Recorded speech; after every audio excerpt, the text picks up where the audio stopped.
बिस्मिल्लाहिर्रहमानिर्रहीम, अस्सलाम वालेकुम। आज हम बनाने जा रहे हैं लच्छा पकौड़ा। तो आइए इसे बनाना स्टार्ट करते हैं। सबसे पहले मैंने लिए हैं आलू, तो इन्हें मैं शामिल कर दूंगी बाउल में। इस तरह से मैंने इनकी कटिंग कर ली है। साथ ही शामिल कर देंगे 1 अदद हरी मिर्च कटी हुई, थोड़ा सा सब्ज़ धनिया और थोड़ी सी पालक है। अब जाएंगे इसमें मसाले। तो सबसे पहले मैं शामिल कर रही हूँ ½ टीस्पून इसमें हल्दी का, 1 चम्मच शामिल करेंगे दरदरी मिर्च सुर्ख, 1 चम्मच नमक शामिल कर देंगे, 1 चुटकी इसमें शामिल कर देंगे आमचूर पाउडर, थोड़ा सा साबुत धनिया डाल के इसे हम मिक्स कर लेंगे तमाम मसालों को।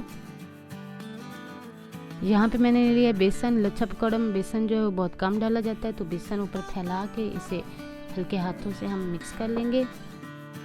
ऑयल हमारा हो चुका है गरम, तो अब हम लच्छा पकौड़ा बनाना स्टार्ट करते हैं। बिस्मिल्लाहिर्रहमानिर्रहीम। हमारे पास तो बारिश हो रही है, तो आज हमने लच्छा पकौड़ा बनाया है। बहुत ही ज़बरदस्त बने हैं। आप भी ज़रूर ट्राई करें। उम्मीद करती हूँ पसंद आएंगे आपको। अल्लाह हाफिज़।